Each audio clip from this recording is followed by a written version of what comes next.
En medio de un territorio de grandes hielos yace el desierto más extraño del mundo. Vientos de 300 kilómetros por hora y temperaturas de 60 grados bajo cero hacen de la Antártida una de las regiones más inhóspitas de la Tierra. Aquí empieza a revelarse una historia poco común del clima. Ni siquiera los aparatos sofisticados que han sido enviados a explorar el espacio habrían encontrado lo que los científicos han hallado aquí. Cada verano antártico, desde 1976, investigadores han acudido a esta región para estudiar una forma de vida primitiva que no se encuentra en ninguna otra parte del planeta.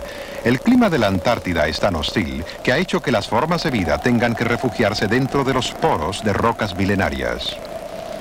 Voy a desprender un trozo de roca para mostrarte lo que está debajo.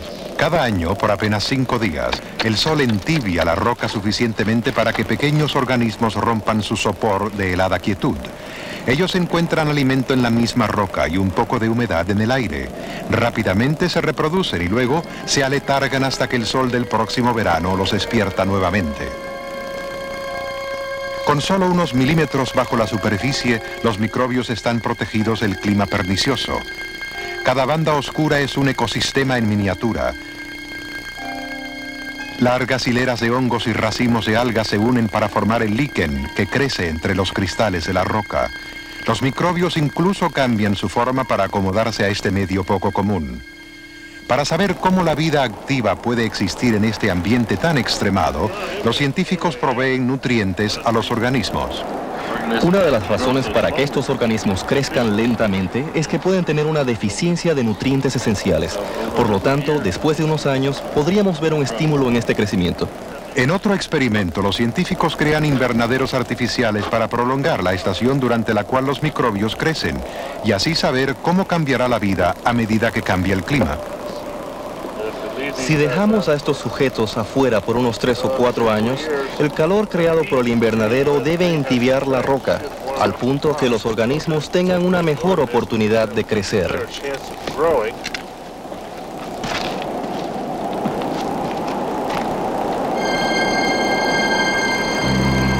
Aquí, en el medio ambiente más hostil del mundo, donde la vida no debería existir, esta se adapta dentro de cada roca suelta.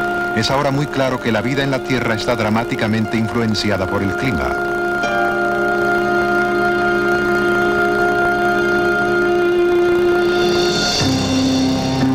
A través de una interminable evolución, la gran variedad de la vida en la Tierra ha desarrollado estrategias para poder adaptarse a un clima cambiante.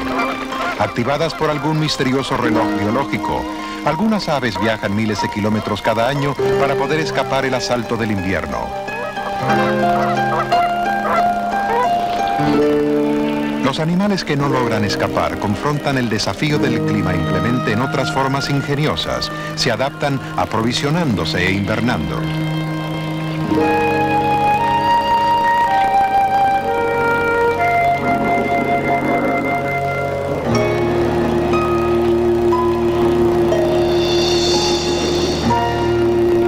La gran cadena de la vida refleja el continuo drama del cambio de climas en la Tierra.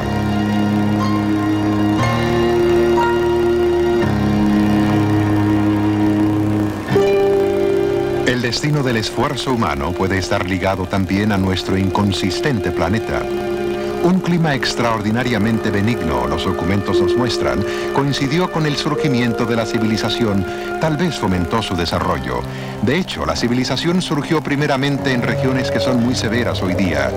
La agricultura y más tarde las ciudades se desarrollaron en las cálidas arenas del antiguo Medio Oriente. Los inevitables cambios de clima también pueden haber sido un factor importante en los trastornos humanos a través de la historia. Al sur de los Himalayas, donde India deslinda con Pakistán, se extiende el gran desierto Rajasthan, una de las regiones áridas más pobladas del mundo. Por miles de años, seres humanos han luchado para sobrevivir en este mundo desolado.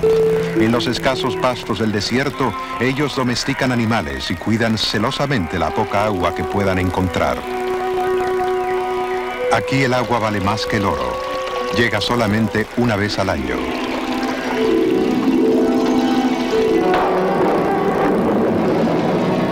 Durante semanas, cada vez, el monzón azota la India con lluvias constantes y torrenciales.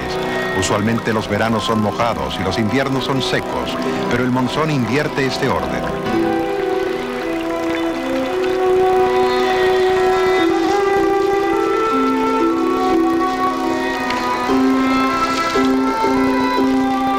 En una forma casi tan fija como la puesta del sol y la salida de la luna, el monzón ha producido el pan de cada día en la India por milenios. En el interior del desierto Rajasthan, estos templos de Osian son mudos testigos de los valores espirituales de una antigua y próspera civilización. Son símbolos de las muchas culturas que se han desvanecido, civilizaciones atrapadas en los caprichos del tiempo y del clima. Así como los arqueólogos recobran estas ruinas de las arenas, también los científicos han descubierto una arqueología del clima. La antigua ciudad de Lothal fue una vez el puerto de la cultura Harappa. Hoy día está encarcelada dentro del desierto. Por un milenio, sus habitantes prosperaron en este lugar como agricultores y distribuidores de grano, pero más tarde desaparecieron misteriosamente. El historiador de climas Reed Bryson de la Universidad de Wisconsin es un experto en monzones. Su consejo es vital para los agricultores de la región. A Bryson también le intrigaba la desaparición de los harapanos. La mayoría de los arqueólogos pensaba que esta civilización había sido debilitada por una serie de invasiones. La curiosidad llevó a Bryson al lago de sal de Sambar, donde encontró una respuesta distinta. Sedimentos estratificados como estos son como un libro abierto donde está escrita la historia climática de esta región. En estas capas, cada año, durante los últimos 10.000 años, el viento ha acumulado polen de plantas, arena y un sinnúmero de otros elementos. Ahora sabemos cómo mirar a ese conjunto de diferentes plantas, polen, carbón y arena e interpretarlo para leer la historia escrita en los sedimentos del lago. Las capas de polen cuentan que hubo una sequía de 700 años porque no llegaron los monzones en todo ese tiempo.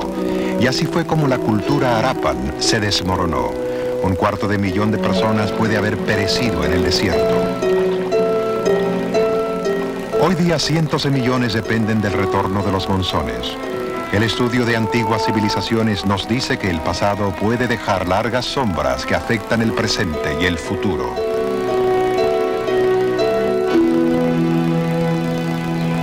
Los antecedentes cejados en el Rajasthan abarcan solamente un instante de la historia climática de la Tierra. En una caverna de piedra caliza en el norte de Nueva Zelanda, una lenta infiltración del agua constituye un antecedente más largo.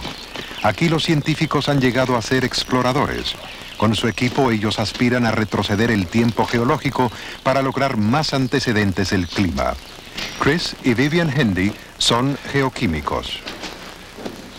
Este es el lugar. Aquí colocamos tubos plásticos para juntar agua y fecharla, empleando el proceso de radiocarbono. El problema siguiente era encontrar una estalagmita o una estalactita que nos proporcionaran antecedentes adecuados de un periodo largo para el análisis de isótopos de oxígeno.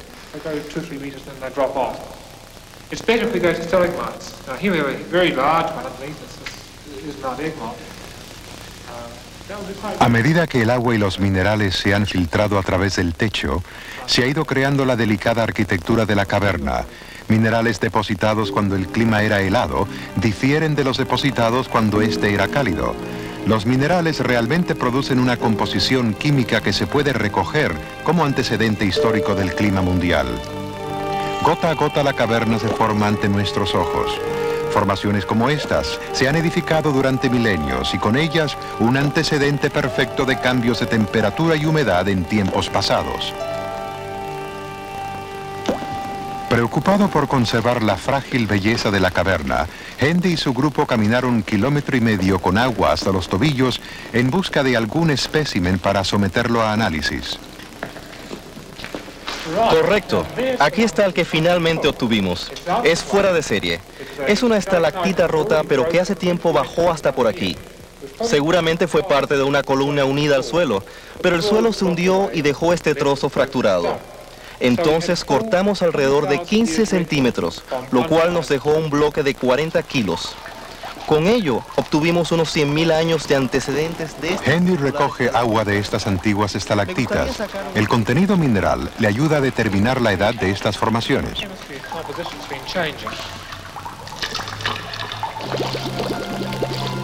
En la Universidad de Waikato, Henry fecha y analiza la piedra caliza capa por capa. Su información confirmaría la historia narrada por artistas de otros tiempos y lugares. Cuando los grandes pintores holandeses del siglo XVII creaban sus famosos paisajes, no sospechaban que estaban documentando un cambio dramático en el clima de la Tierra. Hoy día los canales holandeses raramente se congelan, pero en la época del 1700, más de 3 siglos de inviernos extraordinariamente severos envolvieron a Europa, y es lo que ahora los científicos llaman la pequeña edad de hielo. Hasta comienzos del siglo XIX, la idea de una edad de hielo era inconcebible. Unos pocos científicos valientemente mencionaron tal posibilidad, mas fueron en gran parte ignorados. Pero a mediados del siglo una imagen empezó a surgir de un tiempo cuando el clima de la Tierra era dramáticamente diferente, una época cuando el hielo dominaba el mundo. Durante siglos estas imponentes murallas y grandes piedras, precariamente balanceadas en la cumbre, dejaban perplejos a quienes las veían. Muchos creían que habían sido arrastradas allí por el diluvio, tan claramente descrito en la Biblia. Pero en 1837 un observador persistente tuvo otra idea. Fue aquí en el pueblo de Neuchâtel, en Suiza, donde las teorías de un joven científico encenderían una de las más violentas disputas en la historia de la ciencia. El naturalista suizo Louis Agassiz sacudió al mundo científico al declarar que nuestro planeta había estado en una época cubierto de hielo, una capa de casi 2 kilómetros de espesor. Para corroborar su teoría, Agassiz indicó las extrañas formaciones rocosas. Comparó su geología con montañas a cientos de kilómetros de distancia.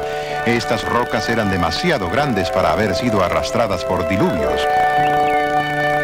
Cerca de ahí, en enormes láminas de roca, encontró ranuras y canales.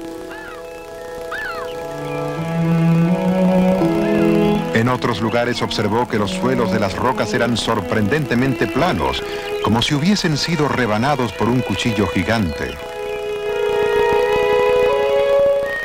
En sus anotaciones, Agassiz describió claramente una época de fríos extremados cuando el hielo cubría gran parte de la Tierra. La llamó Eiszeit, o Edad de Hielo. Lo que era una idea radical para la ciencia, era obvio para los que vivían y trabajaban aquí.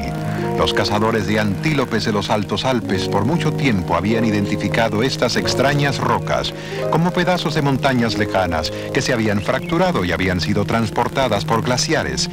Estas rocas extraviadas como ovejas perdidas eran llamadas niños abandonados. Agassiz había oído estas leyendas y de tales simples intuiciones él perfeccionaría sus teorías científicas. Para convencer a otros, Agassiz organizó excursiones a los glaciares, tradición todavía mantenida hoy por los científicos. Estas murallas son tan dramáticas ahora como en ese entonces. Para Agassiz estos glaciares eran grandes arados de Dios, que lenta pero constantemente esculpieron y dieron forma a los valles.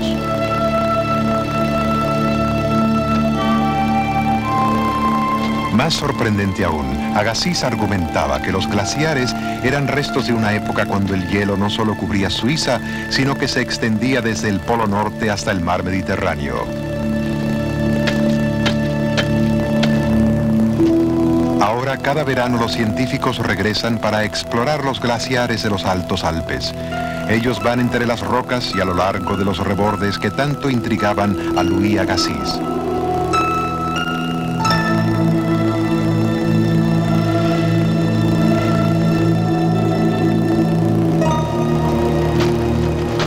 Un glaciar es virtualmente un río de hielo.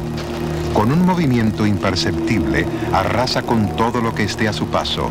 Como un río corre a velocidades variables, creando peligrosas corrientes de cientos de metros de profundidad.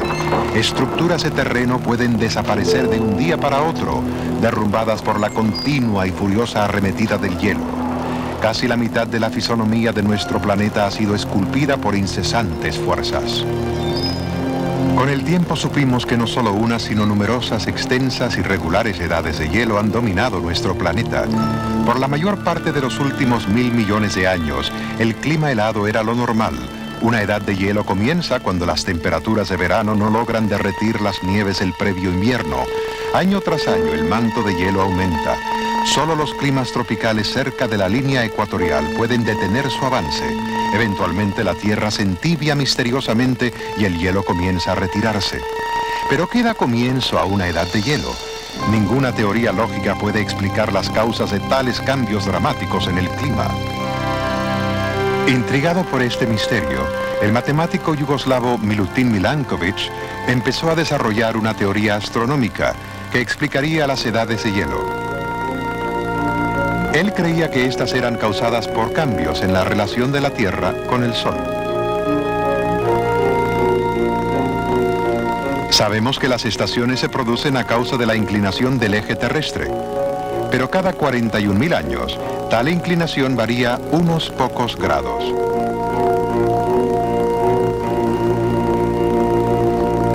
Más aún, cada 100.000 años, la órbita de la Tierra varía de casi circular a elíptica, con lo cual nuestro planeta se aleja millones de kilómetros del Sol.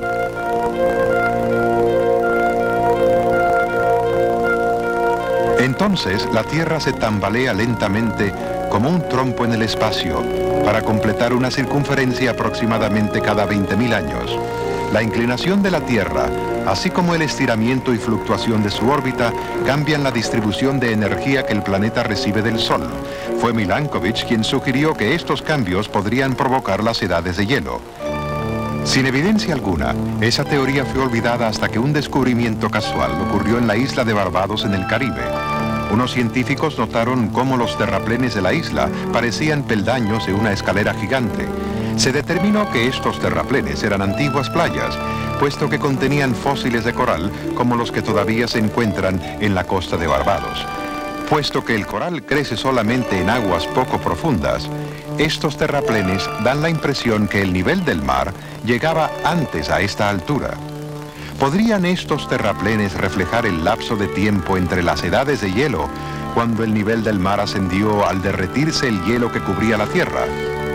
Después de fechar las playas fosilizadas, esas cifras parecieron coincidir con los ciclos astronómicos que Milankovic sugirió, una clave de que su teoría era correcta, una pieza más en el rompecabezas del clima. Después de la Segunda Guerra Mundial, científicos iniciaron una expedición global en busca de restos de climas pasados en el suelo del mar. Un instrumento llamado pistón de sondaje fue lanzado a través de miles de metros hasta el lodoso fondo del océano.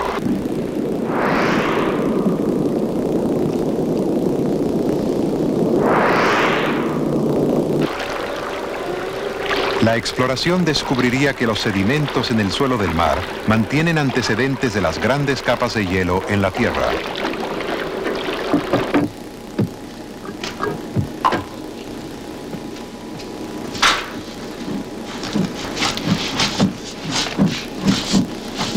En el laboratorio se van ordenando las muestras de sondaje que constituyen cápsulas de tiempo de un mundo antiquísimo. Al analizarlas, se revela casi 500.000 de años de historia del clima terrestre.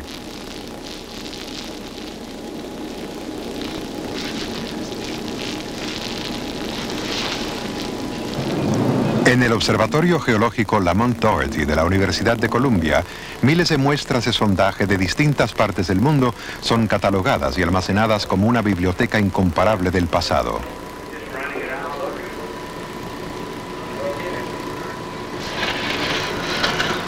Aquí, el geólogo James Hayes ha sido el pionero del análisis de estos sondajes marinos. Su interpretación de estos antiguos antecedentes se considera un gran acontecimiento en la ciencia del clima.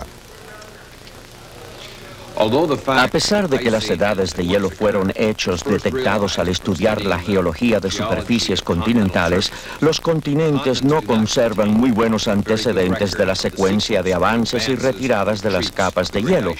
Esto se debe simplemente a que las superficies están en constante desgaste, ya sea por la abrasión de las mismas capas de hielo, así como por lluvias, ríos y vientos. Ahora, todas esas partículas que son arrastradas desde los continentes eventualmente terminan en el océano, formando fangosidades en el fondo, tal como esta muestra de sondaje. Estas muestras, al contrario de los antecedentes fragmentados de la superficie, contienen antecedentes completos de largos periodos de tiempo. Estas muestras de sondaje contienen también fósiles de pequeños organismos que medraron en los viejos mares. Al morir, sus restos se sumergieron para formar los sedimentos del fondo del océano. Capa sobre capa, estos fósiles forman un amplio registro de los cambios de clima. Los fósiles de la antigua vida marina se extraen cuidadosamente de estas muestras de sondaje. A medida que se clasifican estos pequeños esqueletos, que parecen fragmentos de vidrio, comienzan a narrar una historia. Estos son los restos fosilizados de organismos microscópicos conocidos como radiolaria. Mientras viven, ellos se adaptan delicadamente a la temperatura y composición química del agua. A medida que el clima y las temperaturas del océano cambian, diferentes especies surgen y prosperan. La distribución de radiolaria está vinculada a los cambios de temperatura de los océanos.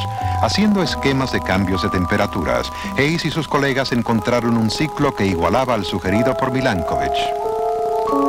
Por consiguiente, el núcleo del suelo marino constituye algo así como una estación de control, la cual cuidadosamente registra variaciones en las aguas que la cubren. Con numerosas muestras de sondaje de todas partes del mundo, podemos reconstruir cambios globales en el océano que acompañan a los ciclos de las edades de hielo. Al confeccionar un esquema de los ciclos de temperaturas en los antiguos mares y al relacionarlos con ciclos en el espacio, la ciencia ha dado un paso más hacia la solución del rompecabezas de la edad de hielo. Un ingenioso método de análisis revelaría aún otro ciclo similar. Además de la temperatura, la composición química del océano también varía durante una edad de hielo, y los caparazones de organismos marinos registran este cambio. Comparándolos mediante análisis de isótopos, Hayes puede determinar cuándo ocurrieron las edades de hielo. Cuando se determinaron los cambios de temperatura y composición química, se descubrió que ambos ciclos coincidían con aquellos anticipados por Milankovitch. Los cambios en la geometría de la órbita de la Tierra marcan el paso de las edades de hielo. El río Hudson en Nueva York es un ejemplo extraordinario de este fenómeno, habla James Hayes. Hace unos 15 o 17 mil años, este valle estaba cubierto por un río de hielo en lugar del río Hudson. En aquellos tiempos, el hielo de esta cuenca provenía de la gran capa de hielo norteamericana que estaba rápidamente replegándose hacia el norte.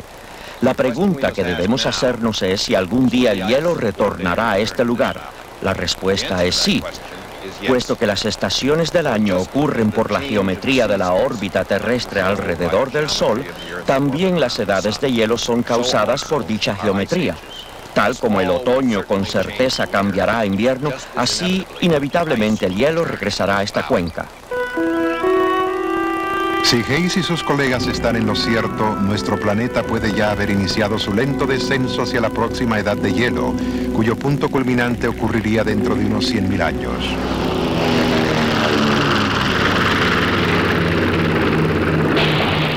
A 1.300 kilómetros del Polo Sur se encuentra Vostok, una de varias bases de investigación de la Unión Soviética en la Antártida. Vostok, donde se han registrado las temperaturas más bajas de la Tierra, está situada en la parte más gruesa de la capa de hielo de la Antártida.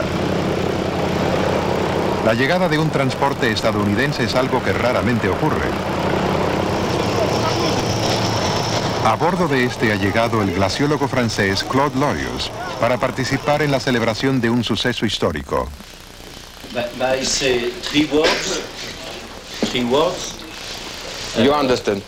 Ruski, Amerikanski, Franzuski, Vostok, Karachov.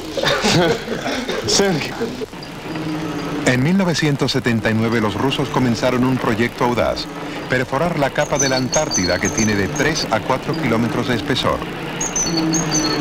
La técnica para perforar hielo polar fue desarrollada por primera vez en Groenlandia. En el hielo se han conservado infinidades de estaciones anuales a medida que nuevos estratos de nieve se fueron comprimiendo por decenas de milenios. Del interior de este hielo, los científicos esperan aprender más sobre el clima que ha atravesado nuestro planeta durante el último 1.000.000 de años. El núcleo horadado de Vostok tiene más de 1,5 kilómetros y es muy singular. Contiene 150.000 años de historia de la Tierra, desde el comienzo hasta el final de la última edad de hielo. Claude Lorius pasó 3 meses seccionando cuidadosamente y preparando las muestras para su embarque a Francia.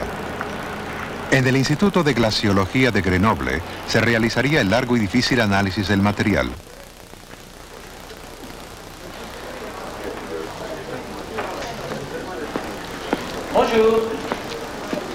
Cuidadosamente protegida, la muestra de Vostok ha sobrevivido un viaje a través de medio mundo. Aún así sigue siendo extremadamente frágil. La más mínima alteración puede destruir su valor singular como un documento climático.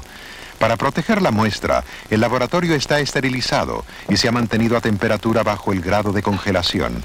Para eliminar la contaminación, solamente la parte más interna de la muestra se utiliza para análisis.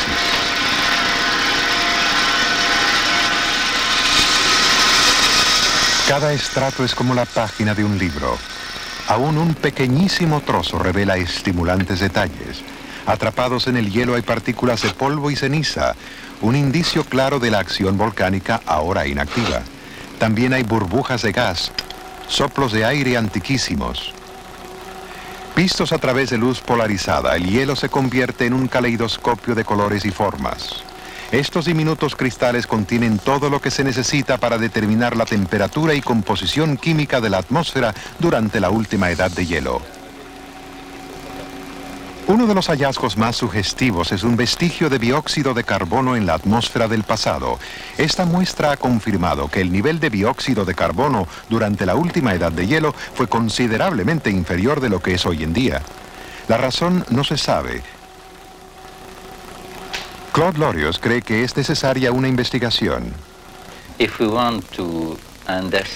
Si queremos comprender los cambios actuales en el ambiente terrestre y eventualmente poder predecir condiciones futuras, creo que lo primordial es determinar cuáles fueron los cambios pasados y ver si podemos comprenderlos y explicarlos.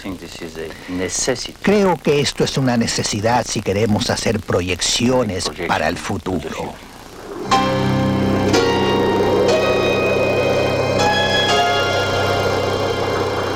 A pesar de que el avance y receso del hielo parecen inevitables, el clima terrestre ha permanecido sorprendentemente templado durante miles de millones de años.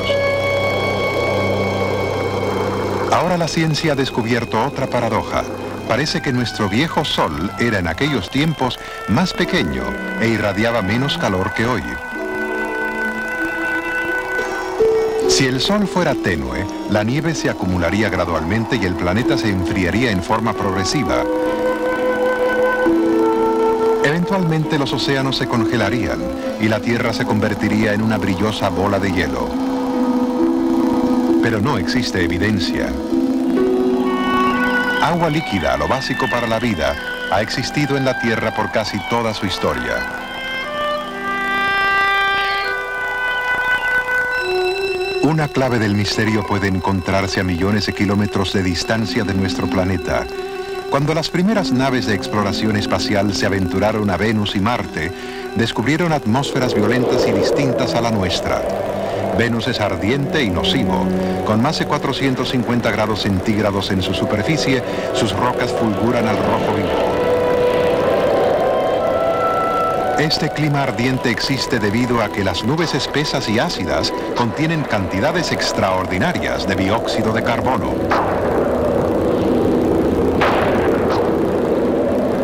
Como los vidrios de un invernadero, el dióxido de carbono encierra el calor sin permitir que se escape al espacio.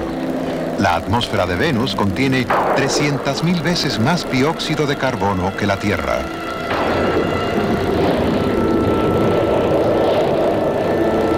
Si alguna vez existió agua en Venus, debió haberse evaporado en la atmósfera de este mundo infernal. Al extremo opuesto está Marte, un planeta congelado. Una superficie de volcanes masivos. Su paisaje es testimonio de la actividad violenta que una vez debe haber vertido dióxido de carbono suficiente para calentar el planeta. La superficie de Marte sugiere que una vez fue suficientemente templado para que corriera el agua formando profundos cañones, ollas hidrográficas y grandes áreas de inundación. Pero por algún motivo Marte perdió su atmósfera, su agua líquida desapareció y lo que queda es un mundo congelado y sin vida.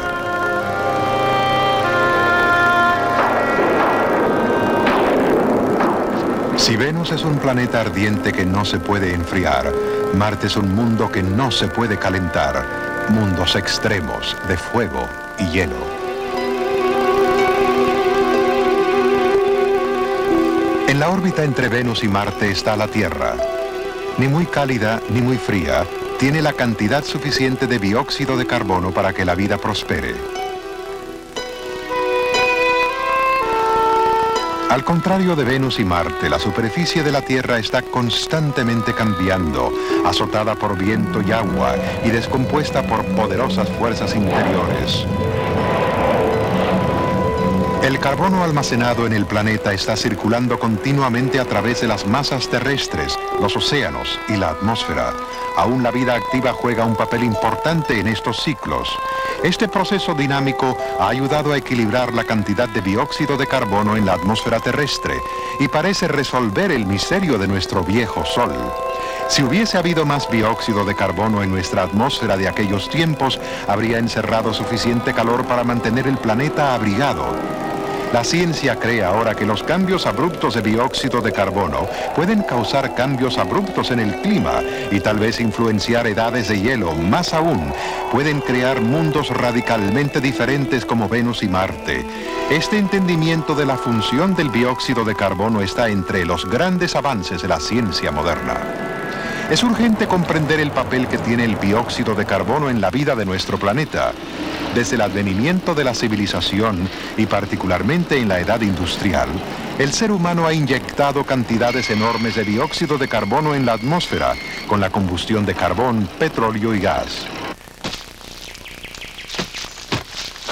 La desforestación y el empeño de cortar e incinerar para crear campos de cultivo descargan todavía más dióxido de carbono. Una bomba de tiempo parece estar marcando los segundos en nuestra atmósfera. El clima terrestre se mantiene solamente cuando la cantidad de energía solar que absorbe el planeta iguala la cantidad de vuelta al espacio. A medida que el dióxido de carbono aumenta, el escape de energía se retarda. Como en un invernadero, la atmósfera baja de la Tierra se calienta. El Observatorio de Mauna Loa de Hawái es un laboratorio ideal para obtener muestras de la atmósfera terrestre. Aquí, en 1958, Charles Keeling, del Instituto Scripps de Oceanografía, desarrolló un método para medir dióxido de carbono. Desde entonces, el dióxido de carbono ha aumentado más o menos en un 15%. A este ritmo, podría doblarse en cantidad en el próximo siglo y aumentar la temperatura terrestre de 2 a 4 grados centígrados. Tal calor podría producir el cambio más dramático en el clima terrestre desde la última edad de hielo, un cambio extraordinario, jamás antes experimentado por la humanidad. Estas predicciones son discutidas acaloradamente, pero todos admiten que estamos realizando un gran experimento con nosotros mismos y con nuestro planeta.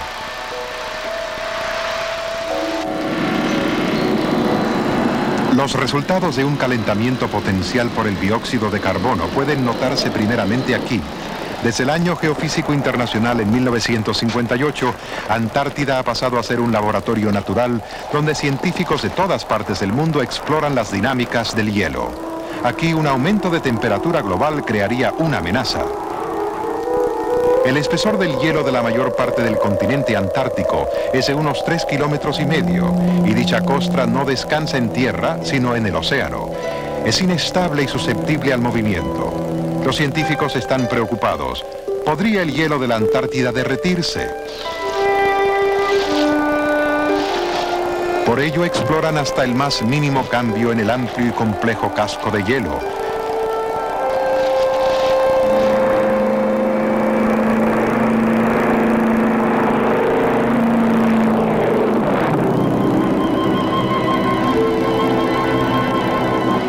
Y hacen esquemas de sus grietas profundas que fluyen como grandes ríos congelados lenta y constantemente hacia la barrera de Ross, una plataforma de hielo flotante del tamaño de Francia.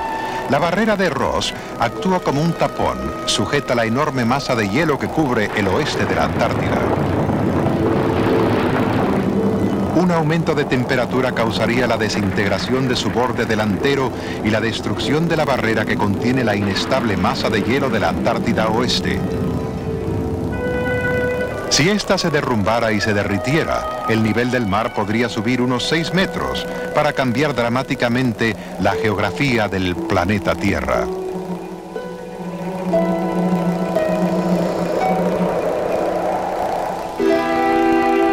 Venecia, la joya del Adriático. Canales entrelazados forman sus calles, y por eso Venecia sufre a menudo de tormentas causadas por las mareas altas. Si el dióxido de carbono calentara sustancialmente el globo, estas inundaciones pasarían a ser cosa común. Hasta un pequeño aumento del nivel del mar podría ocasionar caos. El oleaje de tormentas en mareas altas amenazaría las costas más y más frecuentemente. Eventualmente las ciudades tendrían que construir diques y barreras, como la que Londres ha instalado a lo ancho del Támesis para defenderse de las mareas altas que siempre son una amenaza. Pero los países cuya mayor densidad de población está cerca de la costa y casi al nivel del mar son los más vulnerables. En 1970, 300.000 personas perecieron en Bangladesh durante una feroz tormenta marina. Un clima más cálido podría cambiar las estaciones de cultivo y convertir regiones templadas en mucho más secas. La fuente de sustento del mundo podría cambiar. La Unión Soviética pasaría a reemplazar al Medio Oeste norteamericano como el productor de grano más grande del mundo. En países dependientes de irrigación, un aumento de temperatura sería devastador. Climas más calurosos y más secos podrían imponer aún más desolación en regiones actualmente áridas. Áreas de desierto se expanderían. Los pueblos dependientes de los ríos del mundo pasarían privaciones. Por ejemplo, ahora mismo el río Colorado, el cual riega zonas desérticas del oeste norteamericano, ya pierde ahora 2/3 de su abastecimiento por absorción y evaporación. Las temperaturas elevadas actuarían también como un fertilizante global para la vegetación medrante en dióxido de carbono. Un crecimiento repentino podría radicalmente alterar el equilibrio ecológico que ha evolucionado a través de milenios. Sabiendo que el clima da forma a la vida, solo podemos especular sobre el impacto que puede causar en esta vida un cambio rápido y de mayores proporciones en el clima global. Existe una gran incertidumbre acerca de las consecuencias de un aumento en la temperatura. Algunos se beneficiarían, otros sufrirían. Las consecuencias de un calentamiento por dióxido de carbono son tan serias como para considerarse la tarea más importante en la actual investigación de clima. En el Centro Nacional de Investigación Atmosférica en Boulder, Colorado, Estados Unidos, científicos exploran los factores que podrían afectar el clima global. El meteorólogo Warren Washington diseña modelos de clima que simulan la atmósfera de la Tierra. Esta es una de las computadoras más rápidas del mundo. Es capaz de ejecutar 100 millones de operaciones por segundo. Podemos hacer cosas que no podríamos haber hecho 10 años atrás. Por ejemplo, somos capaces de generar un modelo de la atmósfera que simula los vientos, las temperaturas, las presiones, las lluvias, las capas de nieve en más de 22.000 sitios del mundo entero.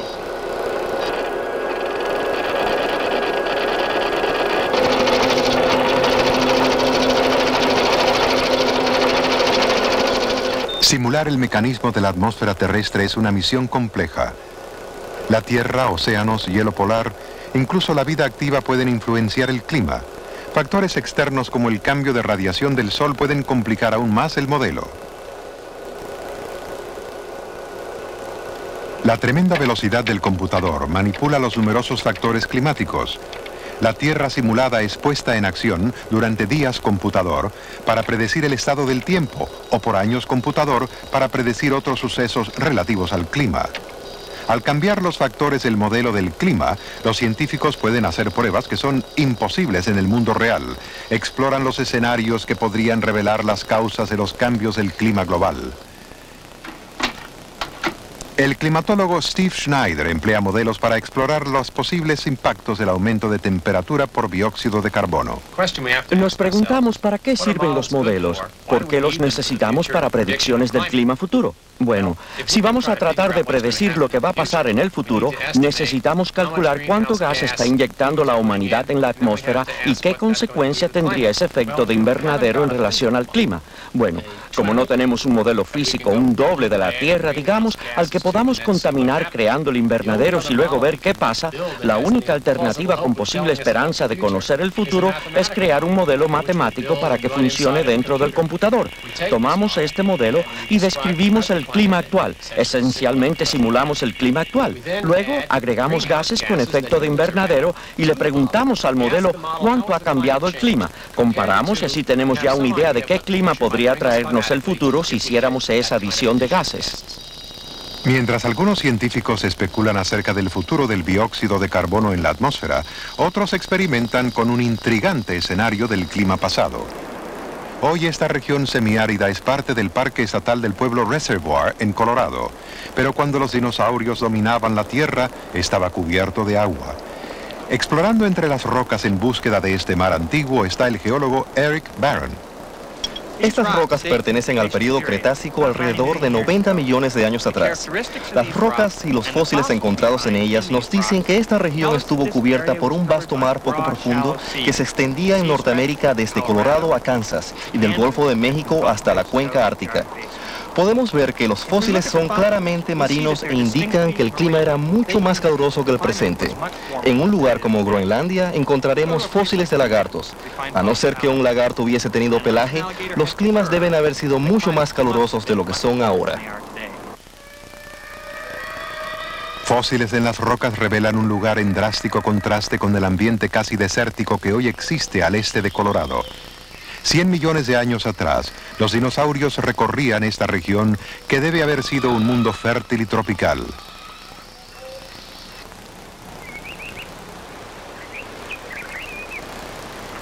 En el Centro Nacional de Investigación Atmosférica, Eric Barron usa un modelo a computador para averiguar qué puede haber causado tal aumento de temperatura en el pasado clima de la Tierra.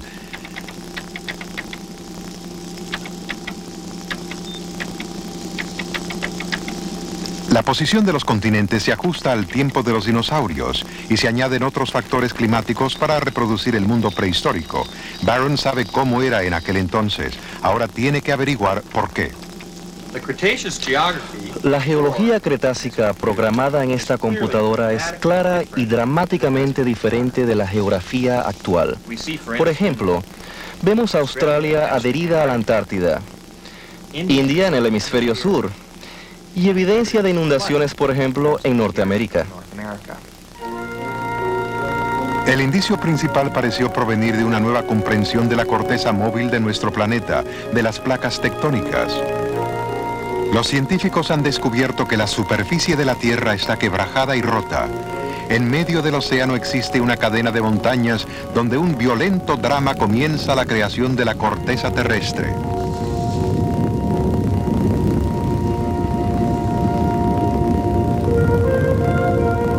roca incandescente sube desde el interior y se extiende por el suelo del mar. El resultado con el paso del tiempo es el movimiento de los continentes a través del globo. Es difícil imaginar un cambio más dramático en la superficie de la Tierra que el que presenciamos aquí. Lo que es tan increíble es que al introducir este enorme cambio de la geografía cretácica en el modelo climático, solo logramos 1/3 del aumento de temperatura necesario para explicar los climas cretácicos. ¿Qué causó la mayor parte del alza de temperatura? En los lugares donde el fondo del mar se va formando, exploradores en sumergibles especiales han encontrado enormes aberturas que arrojan gas y dióxido de carbono en el océano. Los gases provenientes de estas aberturas eventualmente se escapan a la atmósfera. Por otro lado, el suelo del mar se reincorpora a la entraña de la Tierra a lo largo de las profundas trincheras oceánicas y a medida que el suelo del mar se hunde, se derrite. El carbón petrificado en sedimentos por millones de años sube a la superficie y estalla con violencia volcánica, una vez más enriqueciendo la atmósfera. Aumentando la cantidad de dióxido de carbono en su modelo, Barron puede ahora explicar el calor extremo del período Cretácico. Si el modelo es preciso, las rocas del este de Colorado deberían revelar amplia evidencia de actividad volcánica. Dentro de estas mismas rocas encontramos evidencia del creciente volcanismo que debe haber producido un aumento de dióxido de carbono durante el período Cretácico. Cada uno de estos estratos amarillos representa lluvia de ceniza de erupción volcánica. Como se puede ver, hay numerosos estratos. Por todo el mundo encontramos similar evidencia de un aumento sustancial en la actividad volcánica durante la era Cretácica. Descubrimos que la ubicación de los continentes y la inundación de estos es solamente parte de la historia que explica el calor Cretácico. La información y los resultados obtenidos de los modelos de clima sugieren que el efecto de invernadero causado por el dióxido de carbono puede haber jugado un papel importante en el calor extremo del Cretácico. Esto posiblemente sucedió repetidas veces en el pasado, y si ha sucedido antes, puede suceder de nuevo. Ahora los científicos han agregado un nuevo capítulo a la historia del dióxido de carbono. Pat Zimmerman es un químico atmosférico que investiga efectos de invernadero. En la actualidad estudia las termitas.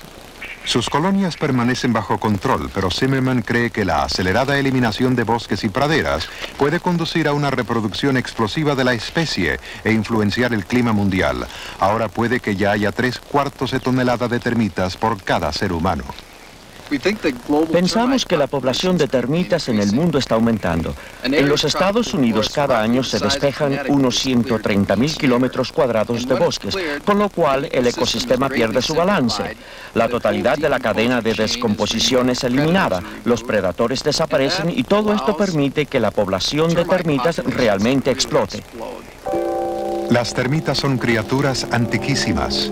Han habitado la Tierra por unos 100 millones de años. Estudiadas por mucho tiempo por su compleja estructura social, Zimmerman está ahora observándolas para captar señales de metano, uno de los muchos gases que provocan calentamiento como el dióxido de carbono. El metano se ha duplicado durante los últimos 150 años y los científicos están preocupados acerca de su impacto a través del tiempo. Para medir la cantidad de metano que una termita puede producir, los insectos son colocados en un frasco con un trozo de madera. Cada frasco se conecta a un instrumento que analizará cuánta madera es convertida en metano. El alimento primordial de las termitas es la celulosa en plantas y árboles. Pocos animales pueden digerirla. Sin embargo, las termitas han desarrollado una de las relaciones simbióticas más eficientes en la naturaleza. En su sistema digestivo existe una multitud de microbios que producen una enzima que convierte la celulosa en azúcar. El azúcar es entonces absorbida por las termitas. Un derivado de esta transformación química es el metano. A pesar de que este experimento parece ser simple, nadie lo había hecho antes. Desde hace 50 años la gente se había dado cuenta de que las termitas podían emitir metano, pero nadie poseía los medios para cuantificar la emisión producida. Y nadie se había dado cuenta de que habían suficientes termitas en el mundo como para afectar potencialmente la composición química de la atmósfera de la Tierra. Las investigaciones de Zimmerman son intrigantes, pero la evidencia sugiere que el metano también está aumentando por otras causas como pantanos, ganado y el creciente cultivo de arroz. Pero el metano es solo uno de los gases del efecto de invernadero que pueden influenciar el clima mundial. Si estos gases continúan aumentando, puede duplicarse el efecto del dióxido de carbono en la primera parte del próximo siglo, un aumento de temperatura más rápido y alarmante de lo que se había pensado. Aunque nuestra más reciente investigación está en su estado inicial y aún es discutible, no cabe duda que nuestro planeta y su clima serían completamente diferentes si no fuese por la actividad de fuentes biológicas. El planeta Tierra es un equilibrio delicado entre la atmósfera y la biosfera. Las emisiones de las termitas ilustran cómo un simple organismo tiene el potencial de afectar nuestro clima.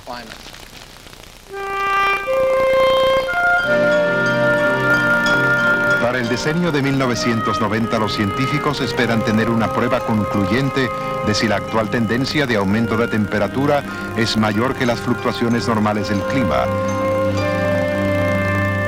Habla el climatólogo Steven Schneider. La ciencia climática enfrenta un gran desafío. ¿Cuándo vamos a tener una comprensión global del sistema climático? ¿Cómo va a cambiar y cómo va a impactar a los habitantes del mundo? El problema es que sabemos que hay un aumento de gases que causan efectos de invernadero. Sabemos que pueden tener un efecto global. No es novedad que podrían haber problemas de ambiente. Esto se ha sabido por siglos. El smog ha sido un buen ejemplo, pero solo local. La lluvia ácida es otro ejemplo bien conocido, pero tiende a ser regional. Lo que hace que el efecto de invernadero sea singular, interesante e inquietante es que a la vez sea global y potencialmente duradero. Nuestros modelos de clima nos dan la visión de una bola de cristal, llamémoslo así, pero no son perfectos. La bola de cristal está sucia y la pregunta difícil es ¿por cuánto tiempo vamos a tratar de limpiar esa bola antes de tomar una decisión sobre lo que vemos en ella?